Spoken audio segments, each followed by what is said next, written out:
오늘 우리가 나눌 하나님의 말씀은 히브리서 8장 13절 한 절 말씀입니다.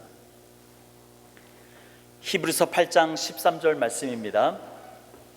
우리 한 음성으로 같이 읽겠습니다. 시작. 새 언약이라 말씀하셨음에 첫 것은 낡아지게 하신 것이니 낡아지고 쇠하는 것은 없어져 가는 것이니라. 아멘. 할렐루야. 오늘 저는 이 말씀을 가지고 없어져 가는 것에 마음 두지 말라라고 하는 제목으로 함께 은혜의 말씀을 나누겠습니다.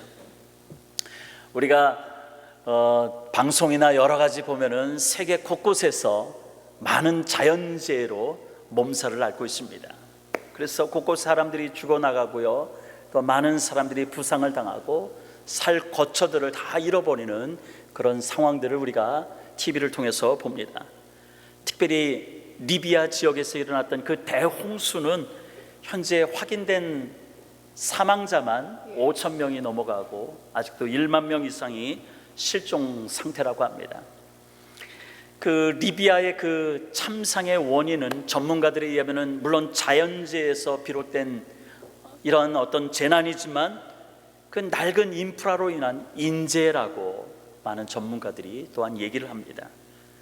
곳곳에서 댐이 붕괴될 위험이 있기 때문에 이것을 고치지 않으면 큰 재앙이 될 것이다라고 많은 경고를 했지만은 그것을 그 댐을 그대로 방치하다가 결국은 댐이 무너져서 이런 큰 참상을 경험하게 되는 것이죠.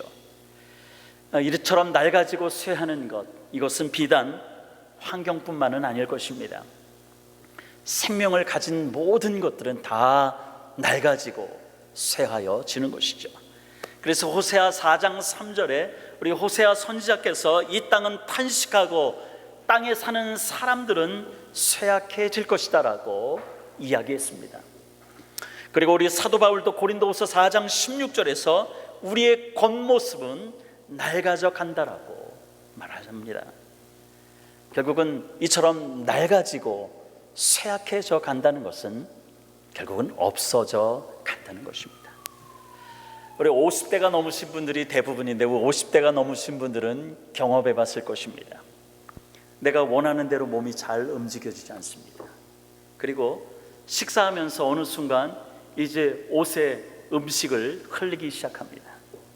그리고 손가락도 내 맘 같지가 않아서 이렇게 물건들을 자주 떨어뜨릴 때가 있습니다. 예전에 우리가 아무리 여러 가지 일을 하더라도 원쇼핑 하듯이 원스톱 쇼핑 하듯이 한 번에 다 처리했었는데 지금은 한 가지 일을 하면서도 우리가 몇 번씩 왔다 갔다 하고 몸이 바빠지는 모습을 보면서 우리는 참 한심하다는 생각도 들 것이고 또 잠시 우리가 우울한 감도 있을 것입니다. 근데 우리가 이렇게 쇠하여 가고 낡아져가는 우리의 몸들, 우리의 그 몸 상태를 우리가 보면서 잠깐은 우리가 우울증에 빠질 수 있지만은 또한 우리가 우울증에 잠시 넘어질 수는 있지만은 아주 넘어지지 않는 것은 하나님의 손길이 저와 여러분들을 붙잡고 있다는 것이 이것이 큰 은혜이고 감사인 줄 믿습니다. 사랑하는 성도 여러분, 우리가 예수님 안에서 그 주님의 손길을 경험하며 산다는 것, 이것은 가장 큰 행복임을 여러분 잊지 마시길 바랍니다.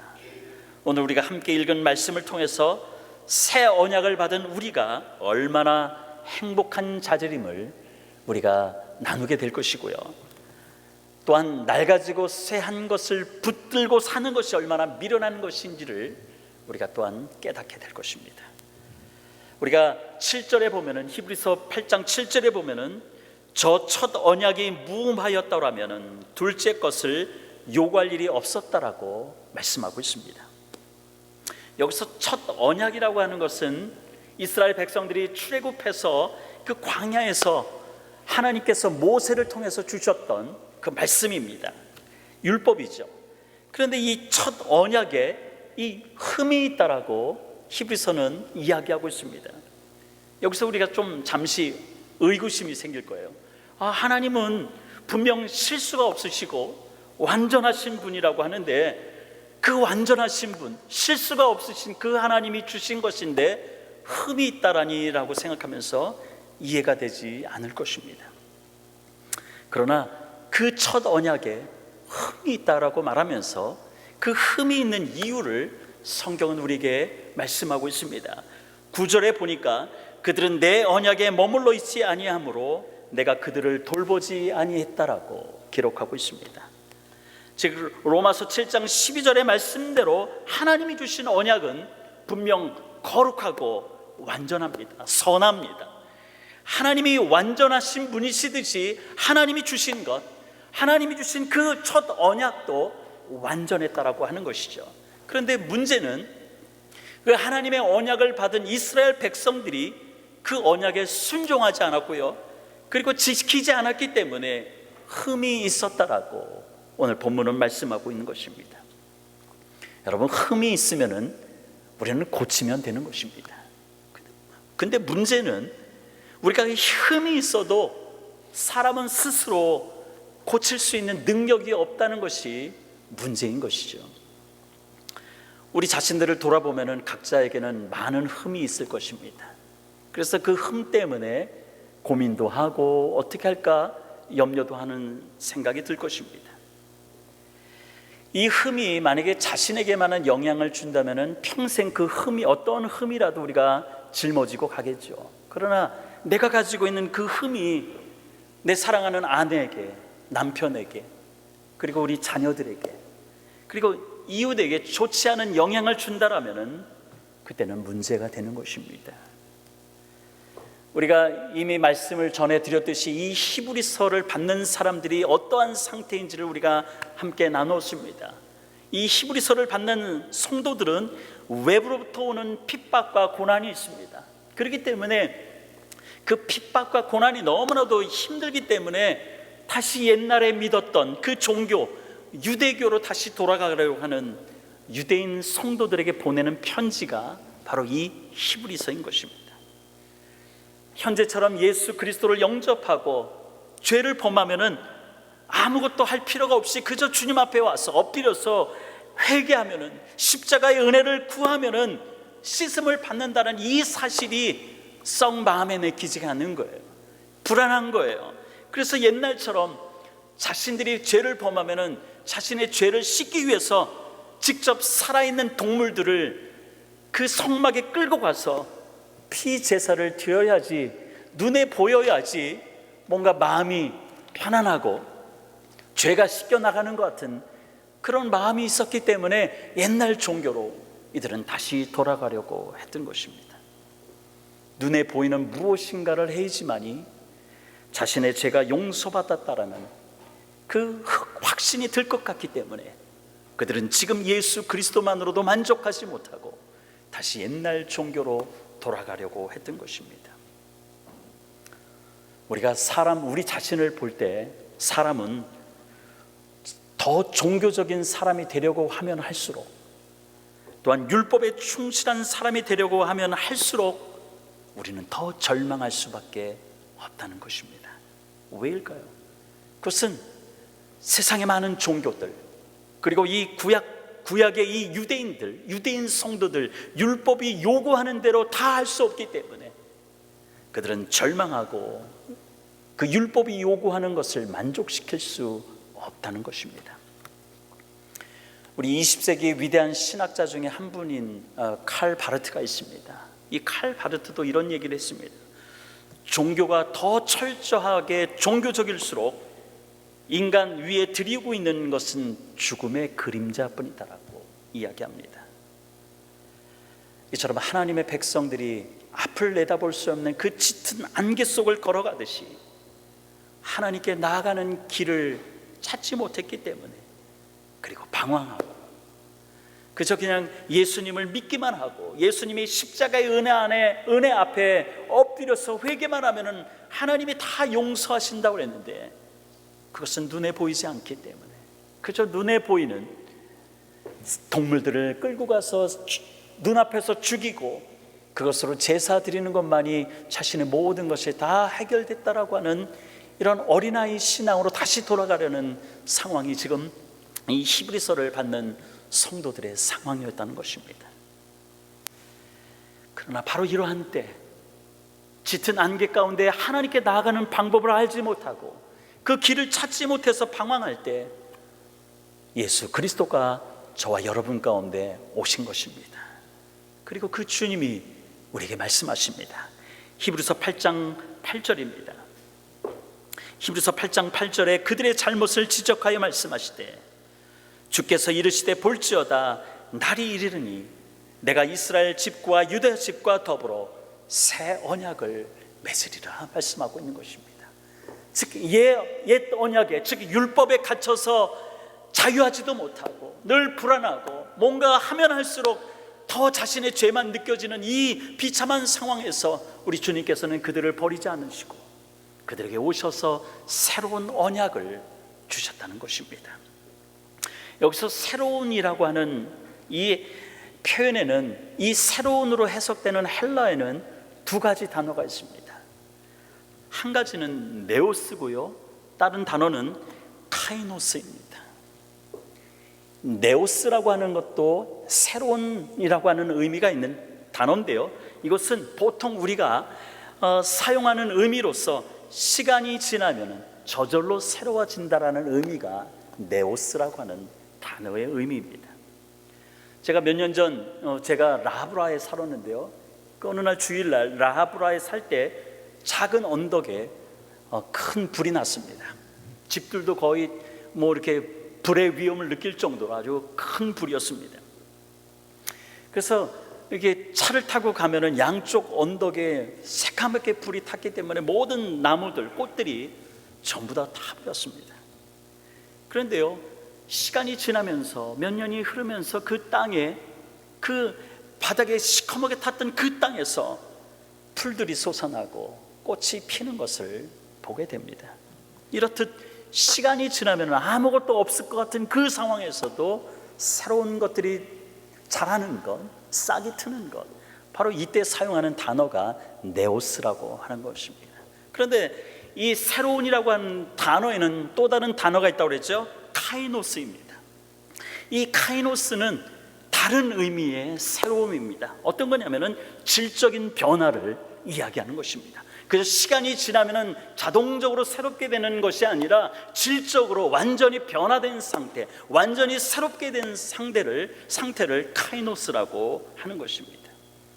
바로 새 언약을 주셨다고 했을 때 이 새 언약의 새로운이라고 하는 것은 바로 카이노스라고 하는 것입니다.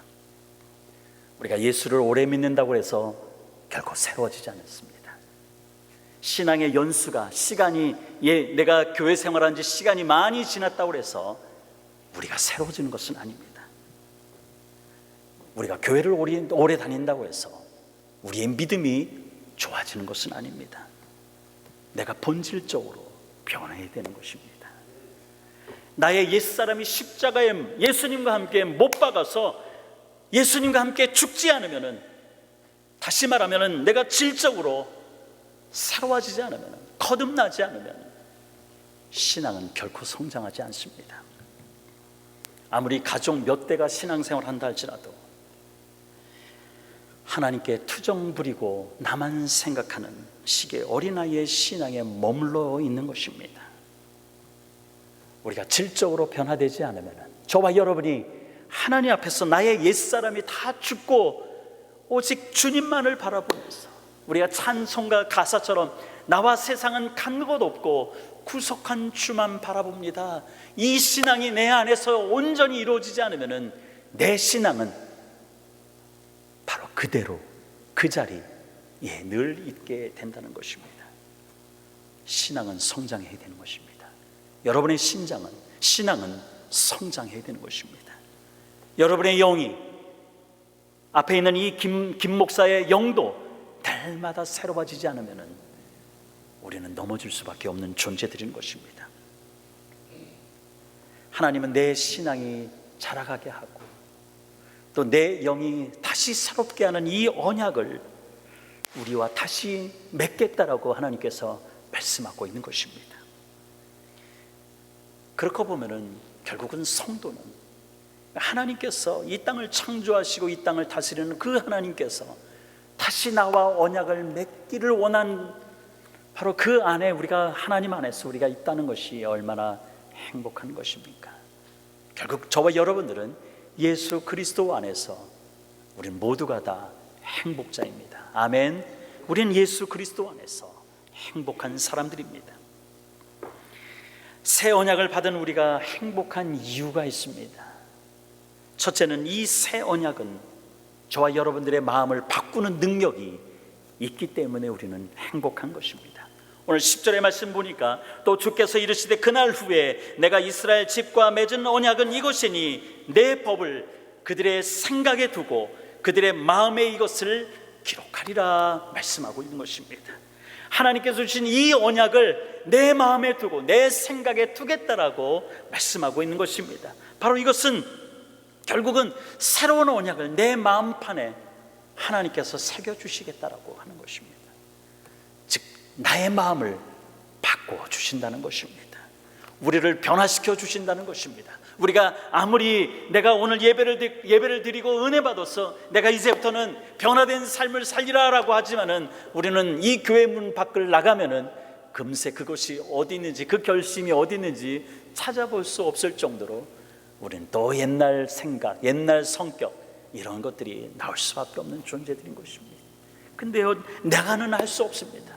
내가 아무리 마음을 먹고 내가 결단하지만은 우리의 결단은 너무나도 연약한 것이죠. 그러나 하나님께서 직접 내 마음판에 새기셨기 때문에 하나님께서 나를 변화시키겠다라고 하나님께서 말씀하고 있는 것입니다. 우리가 고린도후서 3장 3절에 보면은 우리는 그리스도의 편지라고 말씀하고 있습니다. 그런데 우리가 그리스도의 편지로 이 땅에서 우리가 살아가는 것인데, 그러나 우리는 그 편지는 먹물로 쓴 것이 아니라 살아계신 하나님의 영으로 쓰여진 편지다라고 우리에게 말씀하고 있는 것입니다. 돌판에 쓰신 것이 아니라 우리 가슴판에 그것을 쓰셨다라고 말씀하고 있습니다. 돌판에 쓰신 것도 아니고 먹물로 쓰는 것도 아니기 때문에 하나님의 영으로 쓰셨고 내 가슴판에 새기셨기 때문에 우리는 그것을 잃어버릴 수도 없는 것입니다. 글자가 변질될 염려도 우리에게는 없습니다. 오늘 그리스도인 된 저와 여러분이 바로 그러한 자들이라고 하는 것입니다. 그래서 11절 말씀대로 변화된 그리스도인의 편지인 우리를 통해서 작은 자부터 큰 자까지 모두 하나님을 알게 될 것이다라고 말씀하고 있는 것입니다. 여러분이 그리스도의 편지고, 우리가 편지라고 하면 그 편지를 받는 사람에게는 때로는 좋은 소식도 있고 때로는 근심되게 하는 내용이 편지가 아니겠습니까? 근데 여러분이 그리스도의 편지로서 하나님의 말씀을 가진 자로서 이 땅을 살아갈 때 어떤 사람은 하나님의 말씀에 순종하며 참 그리스도인으로 이 땅을 살아갔던 사람들에게는 그것이 기쁜 소식이 되어 이제는 주님 오신 날까지 내 신앙이 좌우로 흔들리지 않고 끝까지 주님 바라보고 살겠다라고 하는 그 결단이 있게 될 것이고, 또 어떤 사람에게는 신앙생활 하지 못하고 말씀에 순종하지 못하며 엉터리 신앙생활했던 그 사람들이 여러분의 그리스도의 편지로서 여러분을 만날 때 어떤 사람은 찔림이 올 것이고 근심되게 할 것이고, 그러나 그 근심은 세상으로 빠지는 근심이 아니라 다시 주께 돌아오려고 하는 그 회개의 근심을 가져오는 것이라면은 저와 여러분은 하나님께 축복의 통로로 쓰임받고 있는 것입니다. 바로 오늘 저와 여러분에게 하나님께서 주신 이 말씀을 통해서, 그 말씀은 내 귀에 그냥 한쪽 귀로 듣고 한쪽 귀로 새 나가게 하는 그 말씀이 아니라 여러분의 가슴판에 새기셨다라는 것을 여러분이 기억하시고, 이 말씀을 내 가슴판에 새겨서 정말 이 땅에서 그리스도의 편지로 여러분이 승리하기를 주님의 이름으로 축원드립니다. 두 번째, 우리가 이 새 언약을 받은 저와 여러분이 왜 행복자일 것일까요? 그것은 바로 새 언약은 죄 용서의 권세가 있기 때문이다라고 말씀하고 있습니다. 12절입니다. 내가 그들의 불의를 긍휼히 여기고 그들의 죄를 다시 기억하지 아니하리라. 얼마나 감사한 말입니까? 이것이 바로 새 언약의 핵심 말씀인 것입니다. 우리가 주님 앞에 하나님의 그 국률하심을 따라 주님 앞에 엎드렸을 때, 십자가의 은혜를 구하고 그 앞에 엎드렸을 때 우리 주님께서 우리의 죄를, 회개하는 저와 여러분의 죄를 다 용서해 주시고 다시는 기억하지 않는다라고 말씀하고 있는 것입니다. 나의 죄를 용서해 주실 뿐만 아니라 용서해 주신 것을 다시 기억하지 않는 하나님, 그 하나님이 바로 저와 여러분의 하나님이신 것입니다. 이 하나님 안에 있다는 것이 얼마나 우리는 행복한 사람들입니까? 시편 32편 1절에 누가 행복한 사람인지 우리에게 말씀하고 있습니다. 우리 한 음성으로 같이 읽겠습니다. 시작. 허물의 사함을 받고 자신의 죄가 가려진 자는 복이 있도다 말씀하고 있습니다.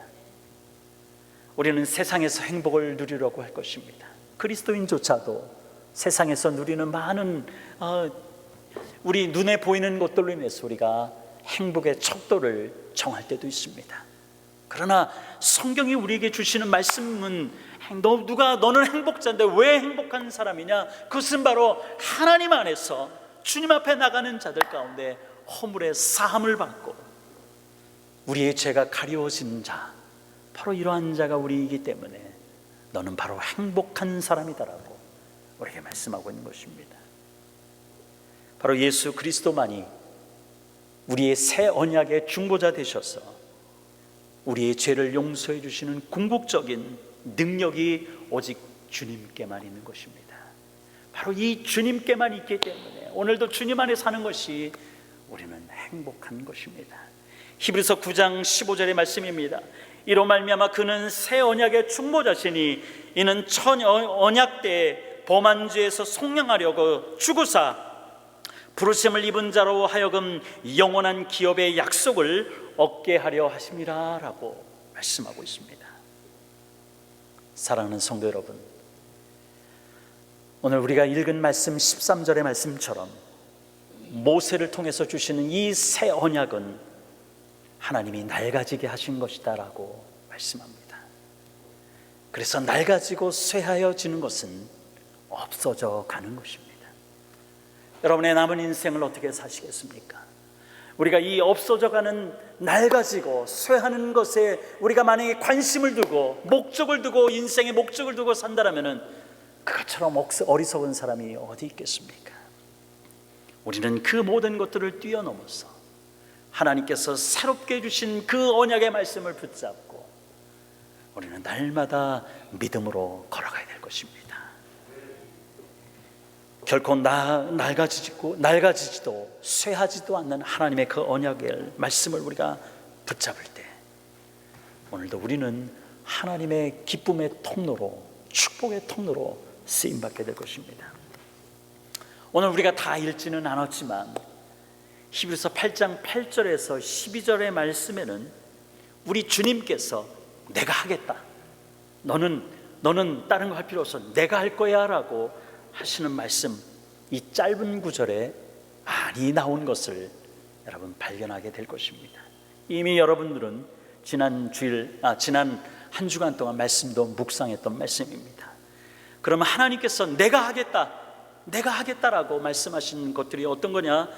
8절에서 12절 말씀 보면은 내가 나의 언약을 세우겠다라고 말씀합니다.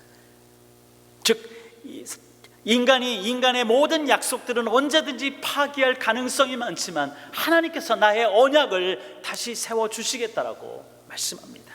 그리고 우리 하나님께서 말씀합니다. 내가 나의 법을 그들의 마음에 새기겠다라고 말씀하신 것입니다.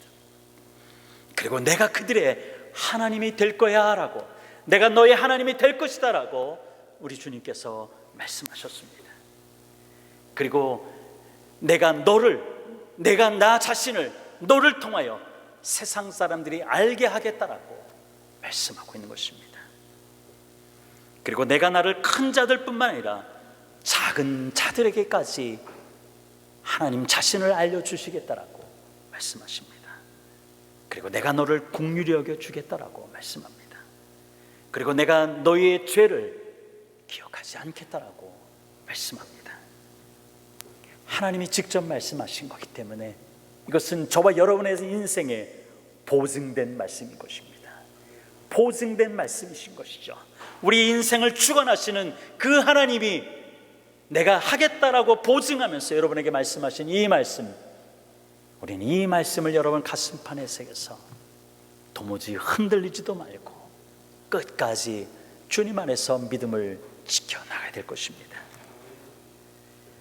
오늘도 이 말씀을 붙잡고 하나님이 나의 보증자가 되시고 나의 인생을 주관하시고 내가 연약하여 넘어질 때 하나님께서 나를 긍휼히 여겨 주셔서 나를 붙드시고 내 죄를 져서 주님 앞에 나왔을 때 하나님께서 나의 죄를 용서해 주시고 내가 회개한 그 죄의 내용은 하나님이 다시는 기억하지 않겠다라고 하신 이 하나님의 보증된 말씀, 보장하신 말씀, 이 말씀을 이 한 주간도 붙들고 하나님의 그리스도의 편지로서 날마다 새롭게 되고 많은 사람들 가운데 선한 영향력을 주는 저와 여러분의 한 주간의 일기를 주님의 이름으로 축원드립니다.